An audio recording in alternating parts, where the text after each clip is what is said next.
The air in our apartment felt like a tomb, heavy with the scent of unwashed dishes and my own simmering resentment. I stood at the mirror, adjusting my blazer, the one that cost more than John's monthly car payment, and looked at the woman I had become.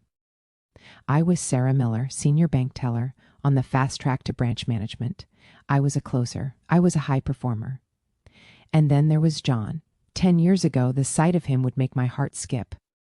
We met in the university library. He was the golden boy, the most likely to succeed. He had this way of explaining complex things that made the world feel small and manageable. I fell in love with his brain, his ambition, and the way he looked at me like I was the only girl in the room. But success has a way of changing your perspective, or perhaps it just sharpens it. As I climbed the corporate ladder, John seemed to get stuck in the rungs. While I was networking with city developers and learning the language of high-stakes finance, John was settling into a comfortable, stagnant role as an HR assistant. He became safe, and safe is just another word for boring. The day he told me he was laid off, I didn't feel sympathy. I felt a cold, sharp embarrassment. "It's a mass layoff, Sarah," he said, his voice quiet, steady. "The whole department is gone." I didn't hug him. I didn't tell him it would be okay. Instead, I let out a laugh that sounded more like a bark. "Of course. The 1 month I finally get my name on the regional leaderboard, you lose the only thing keeping you relevant. You've become a weight, John, a disappointment." I began to curate a life that didn't include him.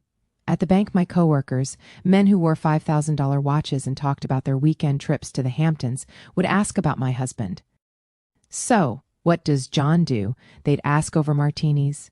I'd feel the heat rise in my neck. "Oh, he's between projects, consulting," I'd lie, the taste of the word like ash in my mouth. I was addicted to the lifestyle of the winners, the people who smelled like success and expensive leather. John smelled like home-brewed coffee and old books. He was a reminder of a life I wanted to leave behind. That's when I met Mark. He was younger, hungry, and looked at the world through the same ruthless lens I did. When I started staying out late, I told myself I was networking. When I sat with him in that dim bar, feeling his hand brush mine, I convinced myself I was finally being appreciated by an equal. When John confronted me, I expected him to scream. I wanted him to fight for me, to prove he still had a spark of that old fire. But when I told him I needed alone time because his failure was suffocating me, he just nodded. "Okay, Sarah," he said. His calmness infuriated me. I spent the next few weeks trying to break that composure. I brought Mark into his space, I mocked his unemployment in public, and I watched him dress in suits he couldn't afford, convinced he was trying to play a part he had long ago failed. "You're lucky if you find a job at a mall," I told him at the cafe, relishing the way my words should have stung. But he just smiled that soft, knowing smile, the one I used to love, and walked away. The day of the divorce finalization was supposed to be my coronation. I arrived at the courthouse with Mark, the intern who represented my new, upgraded life.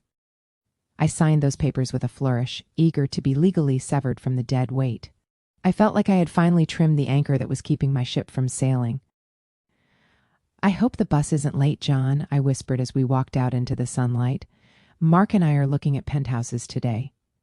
I waited for the look of defeat. I waited for him to finally admit I was the one who won. But then the valet pulled up. It was a midnight black Lamborghini, the kind of car that doesn't just drive, it screams. It was one of only 20 in the world. As the doors swung upward like the wings of a predator, my heart stopped. John didn't look back. He didn't gloat. He simply stepped into the car with the grace of a man who had owned the world all along. The silence that followed was deafening. I looked at the car, then at my successful fiancé, who suddenly looked like a child playing dress-up.